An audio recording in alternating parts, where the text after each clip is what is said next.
You question skillfully, and you listen carefully. The second most powerful form of persuasion is asking questions. What you're saying is put up or shut up, but you're not putting it in those terms because it's not what you say, but how you say it, right? That is the most powerful form of persuasion that exists, emotional word story. When someone says no, what do you hear? Tell me more.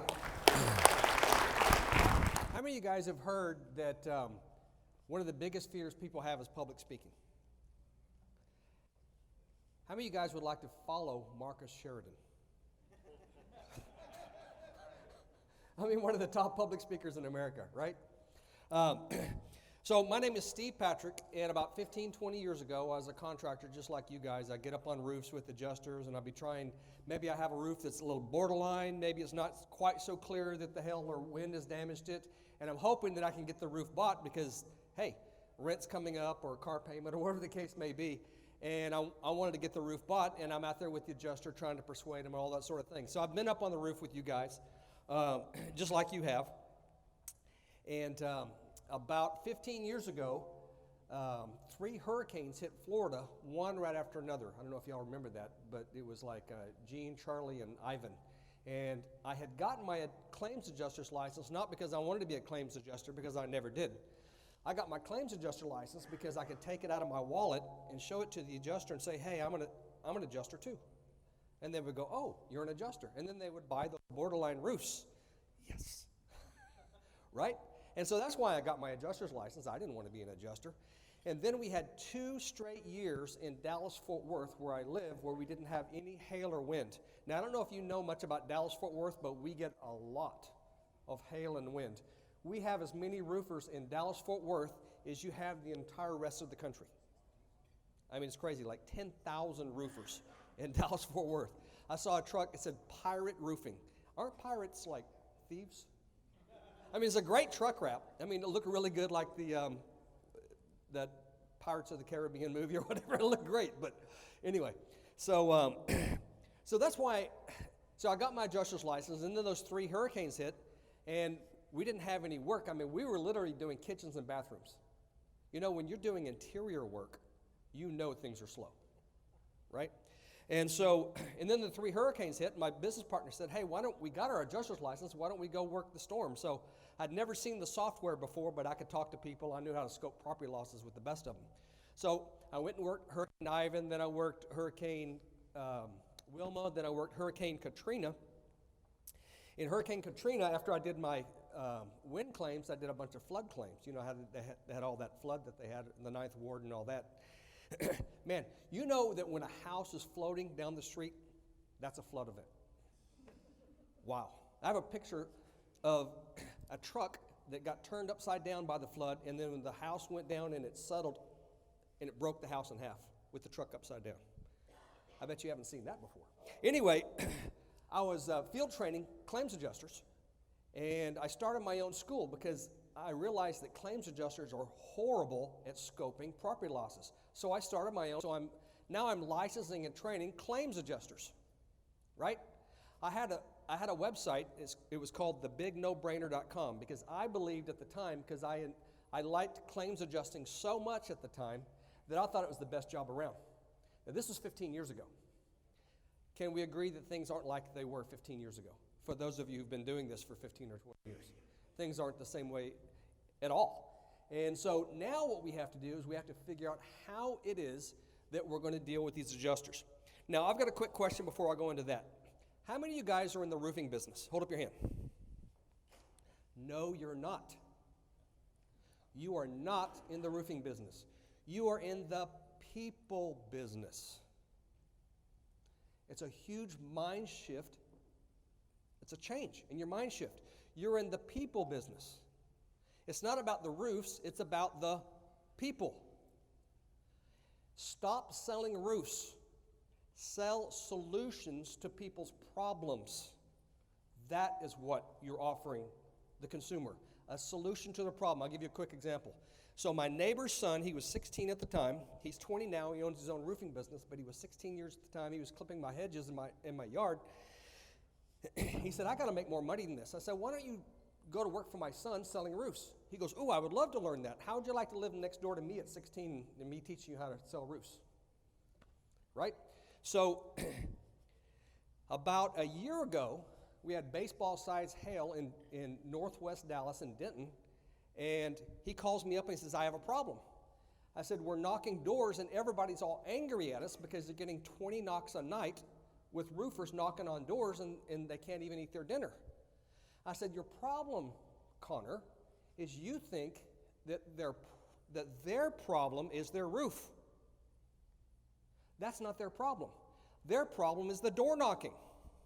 If you can solve that problem so they don't have any more door knocking, you'll get their roofs." He goes, "Well, what do I do about that?" I said, "It's real simple. Go get some business cards printed. Have your normal business card on the front, but on the back, have on there, 'Attention roofers, $75 a minute for every minute if you dare to knock.' Tape that to the glass on the storm door. When they come up to the door, they see that, they turn around and they don't knock. Guess whose card they see every time they open their door? Taped right there, they see your name, Connor O'Brien. You're the one that solved their problem with the door knocking with the card. So guess when it comes time to get a roof, guess who they're going to hire, Connor? Boom. Was he selling a roof?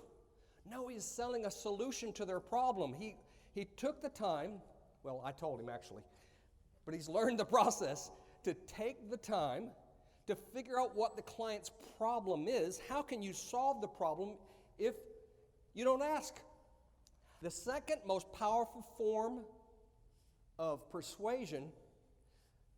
So what you want to learn is, whether you're an owner or a salesman, you want to learn the art of persuasion. Write that down. Learn the art of persuasion. So I want to write a book. I was mentioning this earlier in our breakout session. I'm going to write a book called Mastering the Art of Persuasion. Isn't everything persuasion? With your spouse, with your children. How would you like it if you ask your child a question in such a way that they want to do what you want them to do instead of you having to coax them into it or threaten a swat on the backside or something like that? It's the art of persuasion. And since I want to write a book called Mastering the Art of Persuasion, I figure I might ought to do that first, actually master the art of persuasion before I write a book titled that. So I've got about 32 books. I've read about 8 of them so far. So I've got 24 books on the art of persuasion influence that I'm studying because I don't know that perfectly yet. So how many books, you guys that were in my breakout earlier, don't say anything. How many books does the average millionaire read a year? 50. 50 books a year. Why? Because they realize they don't know everything. And if I don't know everything, how much is that affecting my income in other areas of my life? Considerably. So what had I better be doing about that? Becoming the best Steve that I can be. So I read 50 books a year. How about you? So let's say you're reading, oh, you got it working? So let's say you're reading 5 books a year and your income reflects it. You're making $100,000 a year instead of $1 million a year. Isn't that interesting? So how many books you read this year? 0. Well, there you go. The second most powerful form of persuasion is asking questions. The person asking the questions is in control of the conversation. So you're meeting with an adjuster, all right? If you're asking questions, guess who's in control of the conversation? You are. Who's the best person to be in control of the conversation, you or the adjuster? You, right? So you ask questions. You write this down, very, very important. You question skillfully and you listen carefully. Most of us are horrible listeners. Most of us are so busy, I find myself doing this. Instead of listening to what the other person is saying, I'm thinking about what I'm going to say next. Anybody here guilty of that besides me? How incredibly rude is that? This is how much I don't care about what you have to say. I'm not even going to listen to you. All I'm going to think about is me. Eye disease. So could we do well to learn how to listen better? I mean, the whole world is clamoring for someone to listen to them, and we're very poor at that. So that's the first skill we can learn, is learn how to listen carefully. I said, question skillfully, listen carefully. It's probably the other way around. You know, God gave us 2 ears and 1 mouth. We probably ought to use them in at least that ratio, 2 to 1. So how about at least 2/3 of what you say to a prospect is questions and 1/3 statements? How about we at least start there? I think 90-10 is the top 1% is 90% questions and 10% statements. Same thing with the adjuster. Ask them questions. So if they say something like, we don't pay for that, so here's my favorite comeback to that. Write this question down. Why do you say that? Let me tell you why this is a genius question. I learned this from a con man. So you can learn things from all kinds of people, can't you? The genius of the question is, what you're saying is put up or shut up. When you ask, why do you say that? What you're saying is put up or shut up. But you're not putting it in those terms because it's not what you say, but how you say it, right? Why do you say that? Now, what does he have to do when you say, why do you say that? He has to explain himself and justify his statement, doesn't he? That's the beauty of it. Isn't that a great question? So if they say, well, we don't pay for felt. So we don't pay for, let's say we don't pay for drip edge. We don't pay for valley metal. Why not? Why do you say that? Well, because it's not damaged by the storm. Well, the felt isn't damaged by the storm, and you're paying for that. Well, that's a good question, isn't it? You notice I didn't make a statement. I did what? I asked a question.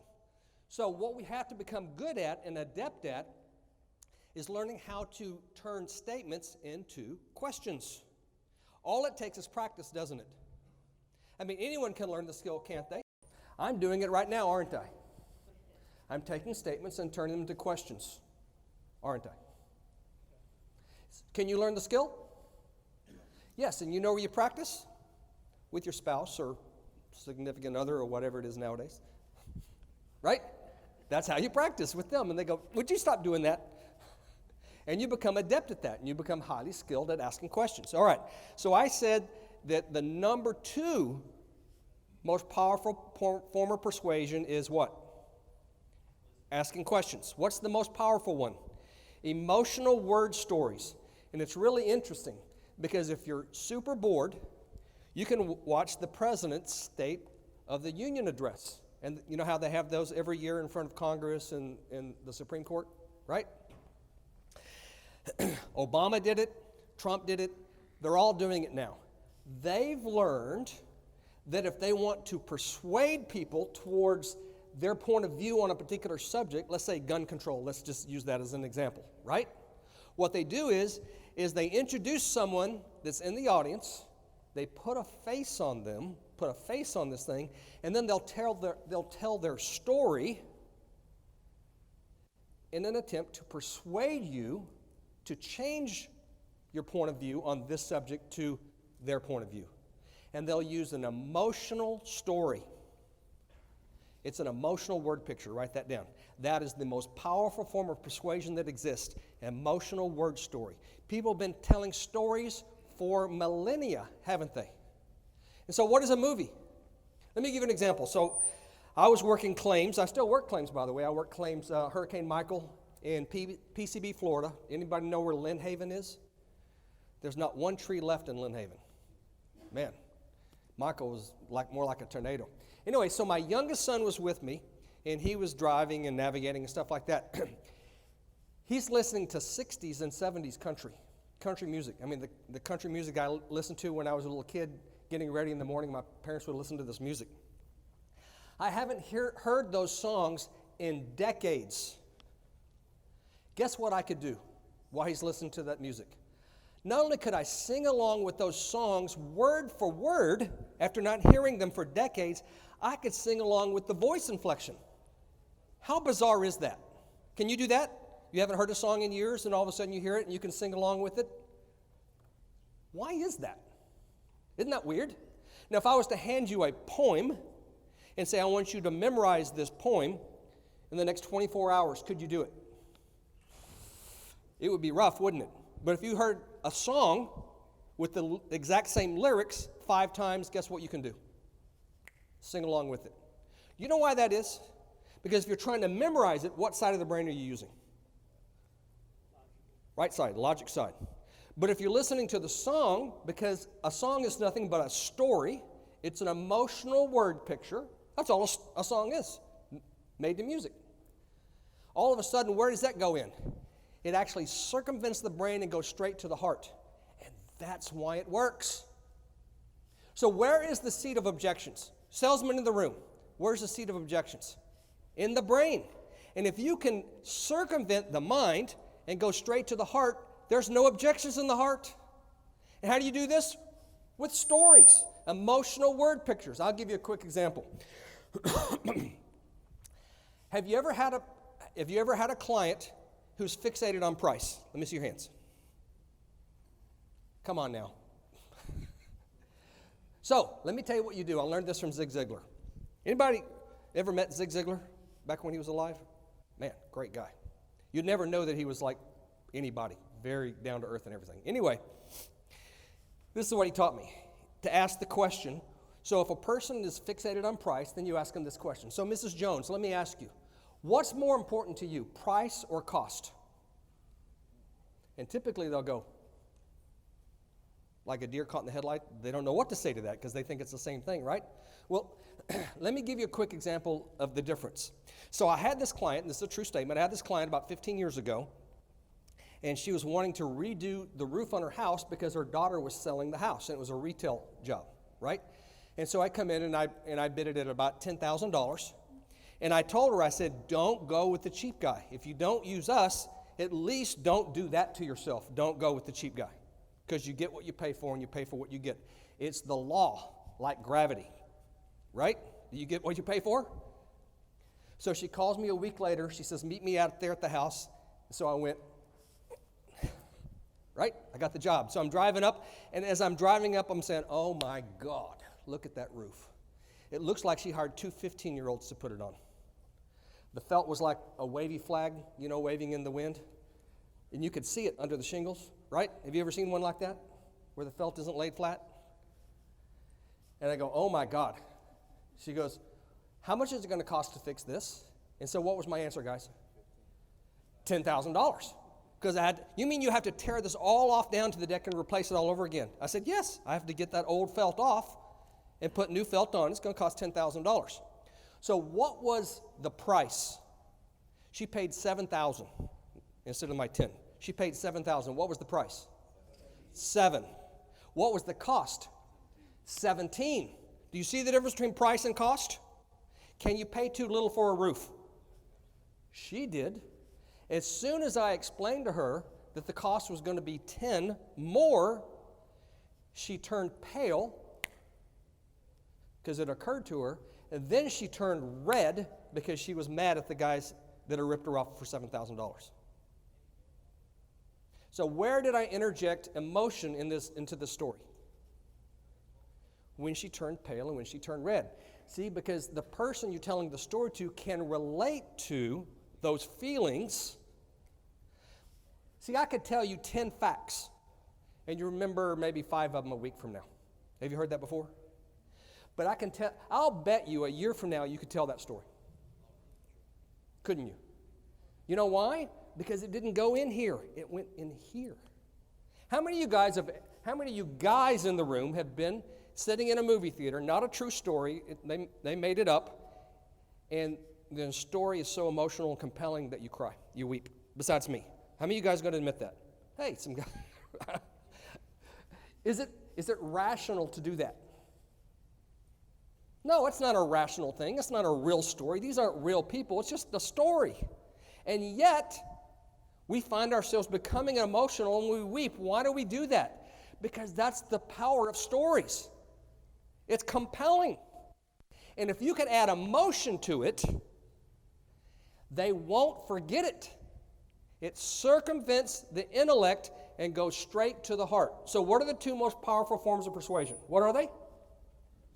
Emotional word pictures, telling stories.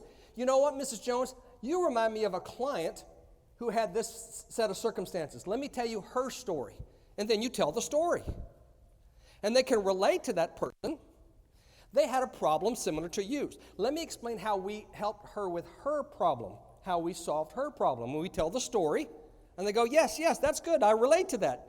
Can you do that for me? And the second most powerful form is what? Asking questions. So, when you meet with adjusters, don't make statements. Ask questions. So, what are some of the things adjusters say? No. Why do you say that? Okay, salesman in the room. When someone says no, what do you hear? Tell me more. Write that down. And if you don't know that, this is sales 101. When a prospect says no, you don't hear no, you hear tell me more. And so what are you going to do? Tell them more. And then they say no, and then what do? Then you tell them more. And you keep doing that until they usher you out the front door. All right. I posed this to the group earlier at the breakout. If I could guarantee you 100% closing ratio, you close 100 out of 100, I want you to write down on your piece of paper, how many people would you talk to today? I mean, if you were guaranteed to close 100% of every prospect that you talk to, maybe you have to follow up a couple times on some of them. They don't close first visit, second, third visit, whatever, but you do have to follow up. How many would you talk to and how many would you follow up with? Would you follow up with every one of them? Because I know you're not doing that now, are you? Why don't we follow up with the people, the prospects? Why don't we do that? Fear of rejection. Fear of rejection. So what? So what if they reject your offer? They're not rejecting you. We take it personally like they're rejecting you personally, and they're not rejecting you personally. They're rejecting your offer. You know that we're born with two fears? Two fears. People that were in my thing this morning don't say anything. What are they? What are the two fears that babies have? Fear of loud noises and fear of falling. That's it. So if we're only born with two, how did we get the other fears? We learned them. How's that working out for you? So, who here can give me an example when a fear that they had was a benefit to them? Let me hear one. Afraid of a crazy customer. So you had somebody who was actually, I had one adjustment once I was doing as an adjuster. It was a flood in 9th Ward. I drove up and I saw some guys standing over there and I go, oop, this ain't right. And I drove off. Boom, one. So if you have all these fears and they're not a benefit to you, they're working against you, then why do we continue to have them? How are they helping you, these fears? It's irrational. So stop it. See, the only reason why the number you wrote down, how many ever people, 4, 5, 6 a day, whatever you would talk to, if you could get 100%, the only reason you're not doing that is what? Fear of rejection. And it's not rational. And they're not even rejecting you anyway, they're rejecting your proposal. So why do we do it? Why do we allow fear of rejection to dictate your income? Why would you allow something called fear of rejection to dictate the income that you're going to earn? Why would we do such a thing? It's insane. And yet we do it, don't we? Why don't you do public speaking? Do you know that you can double your income by becoming a public speaker? You can double your income by learning public speaking. Did you know that? I'm telling you, it's true. Guess how I know? Guess how you can learn to do that? Anybody know? Toastmasters, that's exactly right. For free, you get up and you do a talk in front of 20 people who are just as afraid to get up and talk in front of 20 people as you are. And you don't know them, so why do you care what they think? Think about this for a second.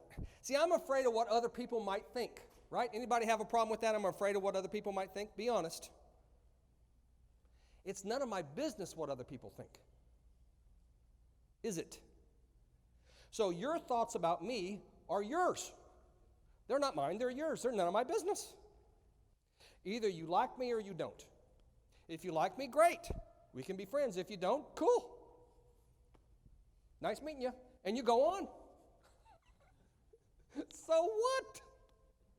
Why do we get so worked up and we have all these fears that they paralyze us with fear? We won't even follow up with a prospect. You've talked to them, they're interested in talking with you, and you won't follow up because of fear of rejection or because we're lazy. Hey, I can be lazy. I just don't allow myself to be. Oh, I can be lazy. I just don't let myself do that. I just tell myself, no, Steve, no. Do you tell yourself no? One of my son's best friends, his name is Rob. I asked him, Rob, when was the last time you told, he was like 17 at the time, when was the last time you told yourself no? He actually thought about it, and he goes, I've never told myself no. He was 17 and had told himself no once in his entire life. When was the last time you told yourself no? Self-control. So, what is it that you want? What do you want? Most people don't even know what their options are to decide what they want. And so, if you want to learn how to deal with these claims adjusters, I do an 8-hour seminar for free on how to deal with claims adjusters and how to write smart estimates. And so, you can go to my Level the Playing. How many of you guys are members of my Facebook forum, Level the Playing Field?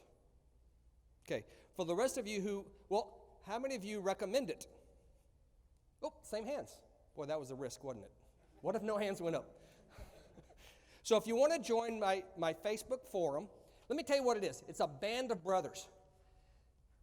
See, if you see the guy to your right and to your left as your competition, and if you learn something that works with claims adjusters, this particular strategy or technique or whatever, you learn something that works, you don't want to tell your competition because you want to hold it close to your vest, right? How about, see, the problem is in our industry is that there's a whole bunch of people that are in a race to the bottom, aren't there? And that's why ain't nobody making no money. So I had this 20-year-old, 25-year-old call me up about 9 months ago, and he said, I sold $1.5 million last year.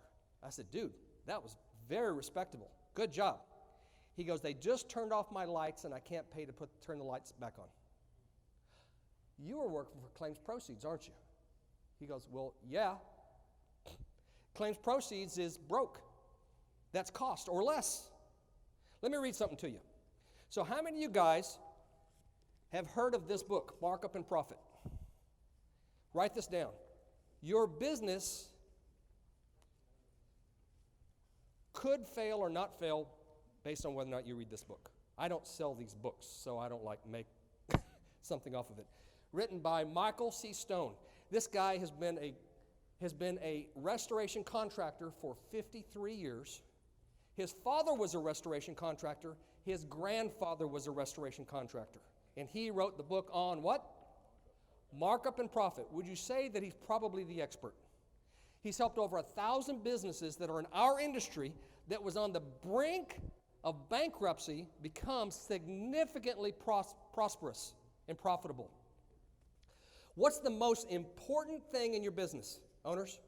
More important than anything. Marcus said it earlier. Profit, not your employees, because if you're not making a profit, they won't have a place to work. Not your clients, because if you don't make a profit, there won't be anyone to do the work for them. Not you. Let me read this to you. Page 9 of this book.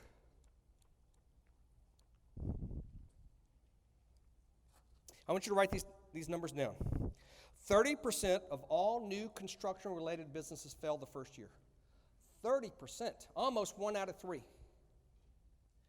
57% failed the second year, more than 50. 74% fail by the end of the third year, 3 out of 4. Look at your table. 3 out of 4, not in here, because you guys are smart enough to be here. Right? You're honing your skills and you're learning what it takes to be profitable. But industry-wide, 74% will fail in the third year. Did you know that? It's the highest failure rate of any industry in the entire United States. Does that surprise you? And at the end of 10 years, 90 to 96%. Now, one page back. Written by Michael C. Stone. By the way, the book costs like $54. The best $54 you'll ever spend, because it will teach you how to price. How many of you guys in here know what your net profit was last year? Bottom right-hand corner of your P&L statement. Look around. Look around, everybody. No one knows. Our industry doesn't know what we're doing. You don't even know what your profit margins are. How do you know you made one? Well, because I got a little money left over. Dimitri did an excellent video on the 7 metrics that every business should know. Did y'all see that?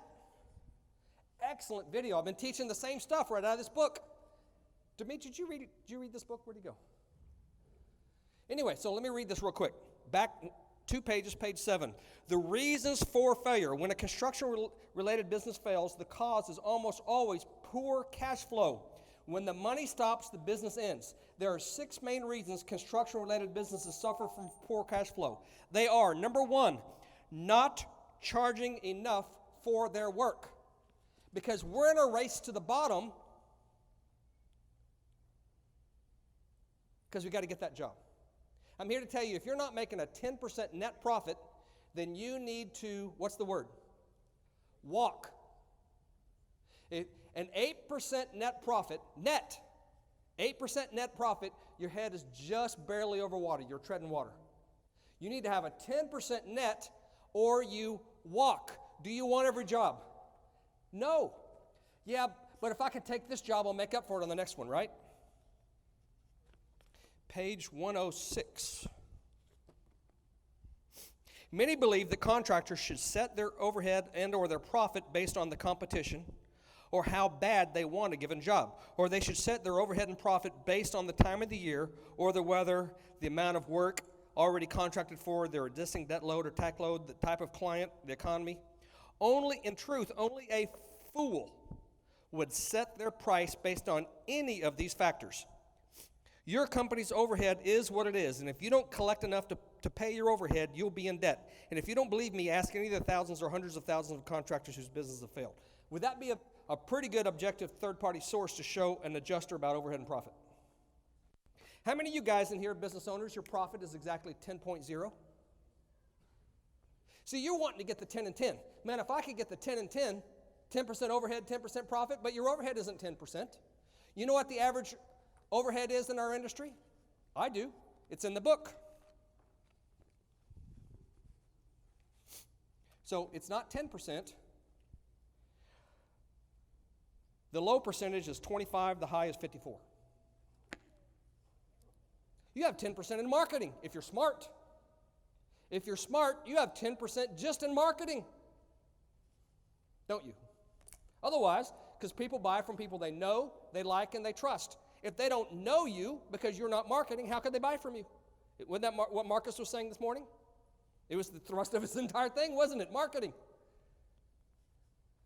So maybe you should be charging 25 and 10. What did he say?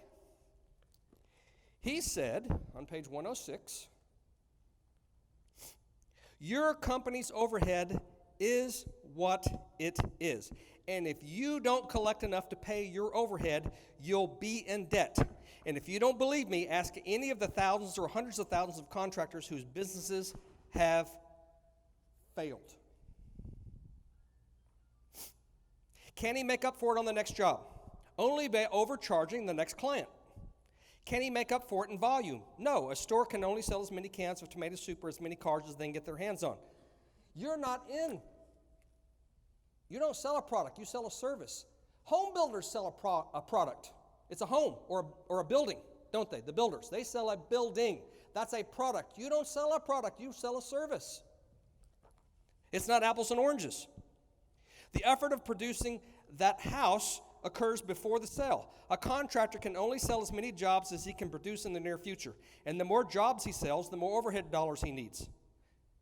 Because the more people he needs. Construction doesn't have a production line. It's a cost-based business.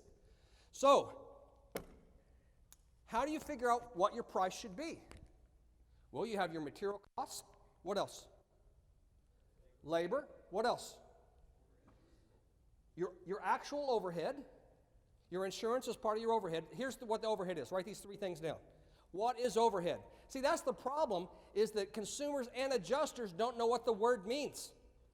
It's an accounting term. Unless you're an accountant, you don't know what overhead means. It's these three simple things.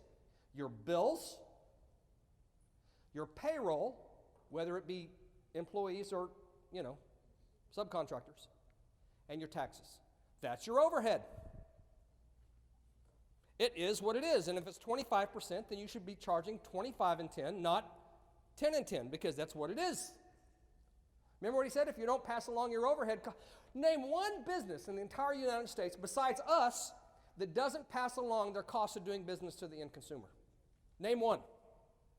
Can anyone name one business in the entire United States that doesn't pass these costs on to the end consumer? Every business does. So what are we doing not passing it on to the end consumer? That's our overhead costs. We have to. Otherwise, we will be out of business, won't we? What other costs had you better add in to figure out what the price should be? Commissions, and at least a 10% profit. And how do you calculate a 10% profit? Multiply times 0.10? No, divide by 0.9. It's a different number. Did you know that? That's how you add 10%? You don't multiply it times 0.1. You divide by 0.9. Did you know that? I didn't know that before reading the book either. I didn't know that. And if you're going to calculate it by gross profit, and you better have at least a 40% gross to end up with a 10% net, you don't multiply times 0.4, you divide by 0.6. Write that down. That's really important that you understand how to do these calculations. I did not know that before reading that book. And guess what? Neither do you. Do you? You don't even know what your profit is. Is there a problem? Remember Houston, we have a problem. So, where do we go from here? What is the most important thing for your business? Profit. Salesmen in the room, not owners, salesmen. What's the most important thing for the company that you work for? Profit. So that you continue to exist and you thrive, right? So what do you want? You want to work for a company that's barely keeping their head above water, or one that's thriving and doing really well? What would you prefer? So we have to make these jobs profitable. How do we do that? By letting insurance companies dictate the price that you work for? That's insane. And you stop asking for supplements. You don't ask for supplements. Oh, please, Mr. Adjuster, can you please give me the O&P? No. You say, this is what we're charging the consumer.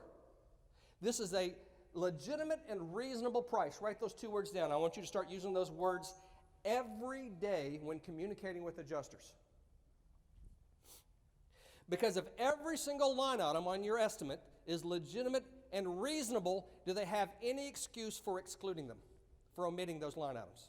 If, in fact, they are legitimate and reasonable, do they have an excuse for leaving them off? Yes or no? Not if they're legitimate and reasonable, do they? So, I want every single one of your line items to be legitimate and reasonable. Write that down. This is critical. Every single line item has to be legitimate and reasonable. Otherwise, you lose credibility. You're not the honest guy. You're the one trying to game the system, and you're like everyone else in our industry.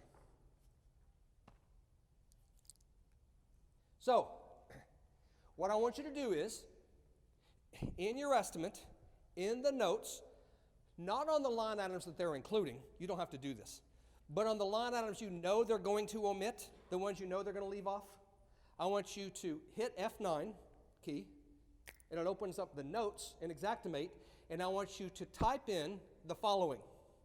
I want you to explain and justify every one of those line items you know that they're going to omit.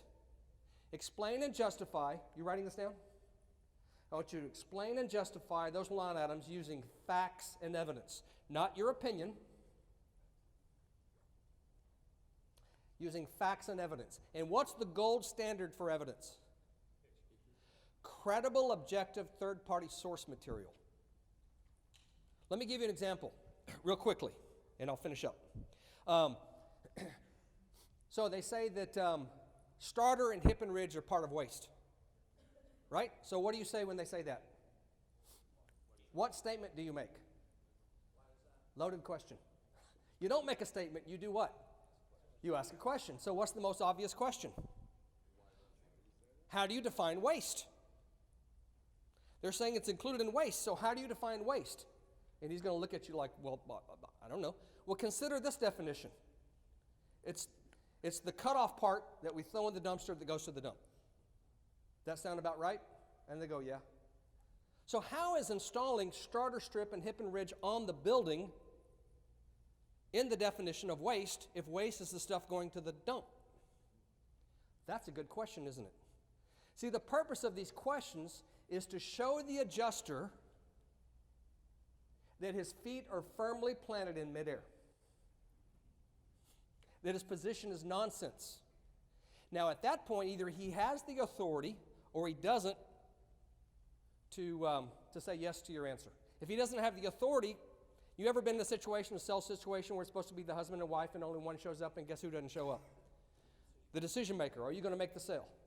No, so you don't waste your time trying to persuade someone who doesn't have the authority to say yes. All right? So, I'm going to teach you something real quick before I finish up. It's going to take me 3 minutes.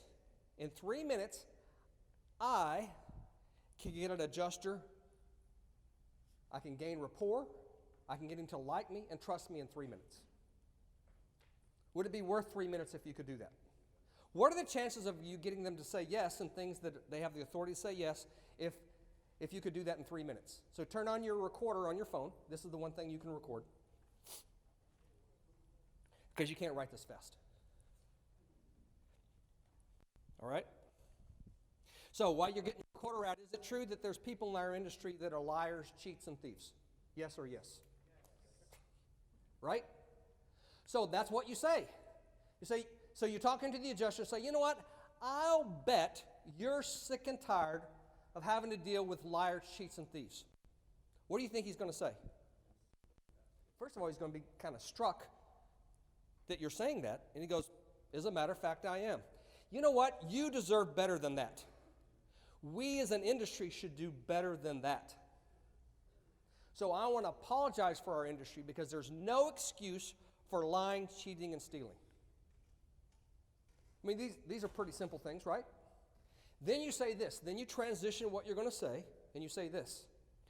By the way, if I happen to ask something outside the realm of your authority, I apologize in advance. I don't always know where adjuster's level of authority is. I know that adjusters don't have unlimited authority, just like I don't have unlimited authority in my company. Heck, President Trump doesn't have unlimited authority. He's, they say, the most powerful man on earth, the President of the United States, right? So, if I happen to ask for something that's outside the realm of your authority, I apologize in advance. Just let me know, and we'll go to the next thing on the list. You know what I've just done? I just made it easy for him to say, let's go to the next thing on the list, and you circle that line on because you know what things to take to the desk adjuster now. You've gained affinity with him. He likes you and trusts you. Is this going to work 100% of the time? What if it works 50% of the time? How are you doing compared to now? Isn't that good? Isn't that simple? Don't be going, oh, my son plays baseball. Your son plays baseball. They know what you're doing. It's a tactic. It's contrived. It's a strategy. They understand that. But if you amaze them and you say, wow, This guy's an honest guy. I like this guy. I think I can trust him. Boom. How about that? Is that good stuff? How long do you think it'd take you to learn that little thing? It takes 3 minutes. Oh, you're going to do it perfectly the first time? Nope. You're going to mess up. You're going to do it perfectly the second time. Just like when riding a bike, you fall off, you skin your knee. Did you quit? No, you keep on doing it. So, how many of you guys would like to get a copy of my book, Level the Playing Field, for free? Let me tell you how to do that. So, you text the word ebook, write this down, E-B-O-O-K, don't put a hyphen, just E-B-O-O-K, to the following phone number, 214-496-5182. Text the word ebook to 214-496-5182. They're going to ask for your name, your phone number, the name of your firstborn child. No, I'm just kidding. I don't spam anybody. Anybody here been spammed by me before? Anyone? No? I don't do that. If you want to join our Facebook forum that I was telling you about earlier, you can do that by texting the word forum to that exact same phone number, and you can join our online band of brothers where we band together, and if you have a question about how an adjuster is doing something or saying something or whatever is going on, you can pose your question. I've been doing this for 21 years. My business partner's been doing it for 48. Chances are we'll know the answer to your question. There are 7,000 contractors like you guys on the forum, and we all pitch in. Maybe you have an answer to the guy's question on the forum, and you say, you know what, this is what happened to me, and this is what I did, and this is the solution that I got. And we all pitch in and help each other out. How about, instead of seeing each other as a competition, we all pitch in and help each other out? How about we do that? How about, instead of being a race to the bottom, that a rising tide raises all boats, and everyone in our industry is profitable? How about that? So I was teaching the stuff in Richmond, North Carolina. Have you ever even heard of that town? They have 17 contractors in that town. They all came together as a band of brothers, all 17 of them. What are the odds of everyone? That's pretty unusual that everyone comes together. They came together as a band of brothers, and they said, let's stop doing the race to the bottom. Guess what? Xactimate went from $240 to $330 a square in 1 month. Because that's their actual price. Not because they were manipulating Xactimate. That was the real price. Because they were no longer in a race to the bottom. How many of you guys sick and tired of being in a race to the bottom? How many of you are not going to raise your hand no matter what I say? So there you go. I'm going to teach you how to become extraordinary. Not just in this field, but in all the areas of your life in 45 minutes. Believe it or not. Give it up to Steve Patrick. 90% of you watching our videos without subscription. I don't know what you're waiting for, but you don't want to miss our sick content for roofing industry. Give me one of those, subscribe to the channel. I'll see you guys in the next video.